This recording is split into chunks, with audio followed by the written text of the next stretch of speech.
ಇಲ್ಲ, ತುಂಬ ಕುತೂಹಲ ಇದೆ ನಮಗೂ. ಅಂದರೆ ಹಂತ ಹಂತವಾಗಿ ಕತೆ ನಿರೂಪಣೆ ಮತ್ತು ಆಮೇಲೆ ಕಥಾ ಹಂತರ ಒಂದೊಂದು ಸಣ್ಣ ಸಣ್ಣ ಅಂಶನೇ ನಾವು ಸಣ್ಣ ಸಣ್ಣ ತುಣುಕಾಗಿ ಬೀಳೋಣ ಅಂತ ಅಂದ್ಕೊಂಡಿದ್ದೀವಿ.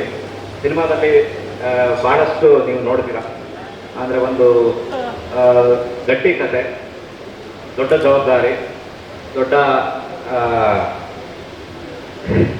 ಹೆಂಗೆ ನನಗೆ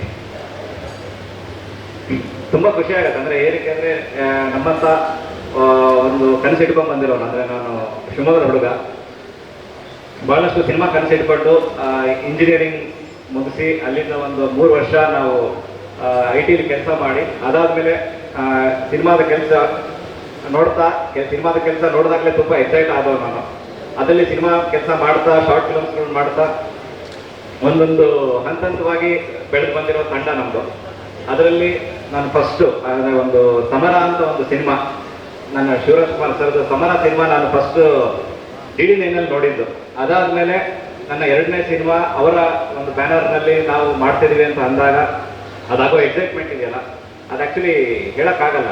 ಆಗಲೇ ಧೀರನ್ ಸರ್ ಹೇಳಿದ್ರು, ನವೆಂಬರ್ 26 ಅಲ್ಲ ಸರ್, 28 ನವೆಂಬರ್ 28 ಅದು ಎಂಥ ದಿನ ಅಂದರೆ ರಾತ್ರಿ 11 ಗಂಟೆಗೆ ಶಿವಣ್ಣ ಸರ್ ಕಾಲ್ ಮಾಡಿ, ಇಲ್ಲ ಈ ಸಿನಿಮಾ ನಾವು ಮಾಡ್ತಾ ಇದ್ದೀವಿ, ನಾವೇ ಗೀತಾ ಪಿಕ್ಚರ್ಸ್ ಪ್ರೊಡ್ಯೂಸ್ ಮಾಡ್ತಾ ಇದ್ದೀವಿ ಅಂತ ಹೇಳಿದಾಗ ನಿಜವಾಗ್ಲೂ ಮಾತೇ ಹೊರಡಲಿಲ್ಲ. ಆ್ಯಕ್ಚುಲಿ ಅವತ್ತಿನ ದಿನ ನಿದ್ದೆನೂ ಬರಲಿಲ್ಲ. ಮತ್ತು ಮಾರನೇ ದಿನ ನನಗಾಗಲಿ ಮತ್ತು ನಾನು ಧೀರೇನ್ ಸರ್ ನಾವು ಮಾತಾಡ್ತಾನೆ ಇದ್ವಿ, ರಾತ್ರಿ ಇಡೀ ಮಾತಾಡ್ತಾ ಇದ್ವಿ, ಏನು ಸರ್ ಹಿಂಗೆ ಈ ಥರದೊಂದು ಶಾಕ್ ಇದೆ ಮತ್ತು ಈ ಥರದೊಂದು ಜವಾಬ್ದಾರಿ, ಈ ಥರದೊಂದು ಅವಕಾಶ. ಸೊ ತುಂಬ ಖುಷಿ ಆಗುತ್ತೆ. ಪಬ್ಬರ್ ಅಂದರೆ ಒಂದು ಹಿಮಾಚಲ್ ಪ್ರದೇಶದ ಒಂದು ಕಣಿವೆ, ಹಿಮಾಚಲ್ ಪ್ರದೇಶದ ಒಂದು ನದಿ ತೀರ, ಅದು ನಮ್ಮ ಸಿನಿಮಾದ ಒಂದು ಮುಖ್ಯ ಕ್ಯಾರೆಕ್ಟರ್ ಆಗಿರುತ್ತೆ. ಮತ್ತು ಧೀರೇನ್ ಅವರ ಆಯ್ಕೆ ಪ್ರಕ್ರಿಯೆ ಭಾಳ ಒಂದು ಕುತೂಹಲ ಅದ ಆ್ಯಕ್ಚುಲಿ. ಅಂದರೆ ನಮ್ಮ ಶಾಕಾರಿ ಸಿನಿಮಾ ಪ್ರೀಮಿಯರಿಗೆ ಅವರು ಬಂದಿದ್ದರು.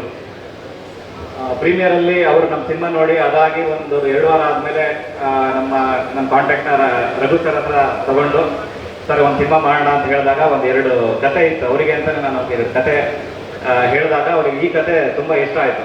ಅಲ್ಲಿಂದ ನಮ್ಮ ಜರ್ನಿ ಸ್ಟಾರ್ಟ್ ಆಗಿದ್ದು. ಸೊ ಅದೇ ಬೆಳಗ್ಗೆ ಮಾತಾಡ್ತಾ ಇದ್ವಿ, RPC ಲೇಔಟ್ ಒಂದು ಕೆಫೆ ಡೇಯಲ್ಲಿ ಸಿಕ್ಕ ಒಂದು ಭೇಟಿ, ಇವಾಗ ಮಹಾಲಕ್ಷ್ಮಿ ಲೇಔಟ್ ದೇವಸ್ಥಾನ ತನಕ ಬಂದಿದೆ. ತುಂಬ ದೊಡ್ಡ ಜವಾಬ್ದಾರಿ ಇದೆ, ತುಂಬ ಒಂದು ಗಟ್ಟಿ ಕತೆ. ನಾವು ಶಾಕಾರಿಗೆ ಹೆಂಗೆ ಇಡೀ ಚಿತ್ರರಂಗ ಆಗಿರ್ಬೋದು ಮತ್ತು ಆಮೇಲೆ ನಮ್ಮ ಕನ್ನಡ ಆಡಿಯನ್ಸ್ ಆಗಿರ್ಬೋದು ಹೆಂಗೆ ಸಪೋರ್ಟ್ ಮಾಡಿದರೆ ಅದರ ಎಲ್ಲ ಸಪೋರ್ಟ್ ಇಲ್ಲಿ ನಮಗೆ 2 ಪಟ್ಟು ಸಿಗಬೇಕಾಗುತ್ತೆ. Thank you so much sir.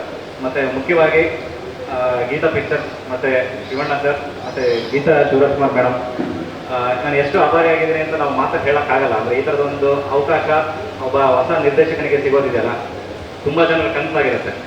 ಆ ಕನಸು ನಮಗೆ ಕೊನೆಯ ತನಕ ಇರುತ್ತೆ. ಮತ್ತು ಆಮೇಲೆ ಇದು ಕೊನೆಯ ತನಕ ಹೇಳೋಕ್ಕಿರೋಕ್ಕಾಗಲ್ಲ. ಇದು ಅಂದರೆ ನಾವು ಇದೊಂದು ಎಕ್ಸ್ಪೀರಿಯನ್ಸ್ನ ನಾವು ಕೊನೆಯ ತನಕ ಹೇಳೋಕ್ಕಾಗಲ್ಲ. Thank you so much. Thank you ma'am. Thank you sir. Thank you so much. ಖಂಡಿತ ಮಾಧ್ಯಮಗಳಿಂದ ಬಹಳಷ್ಟು ಪ್ರಶ್ನೆಗಳಿರುತ್ತೆ. ಅದಕ್ಕೂ ಮೊದಲು ಕಾರ್ಯಕ್ರಮಕ್ಕೆ ಈಗಷ್ಟೇ ಬಂದಂತಹ ಶ್ರೀನಗರ ಕಿಟ್ಟಿ ಸರ್, ಪ್ರೀತಿಯ ಸ್ವಾಗತ ನಿಮಗೆ.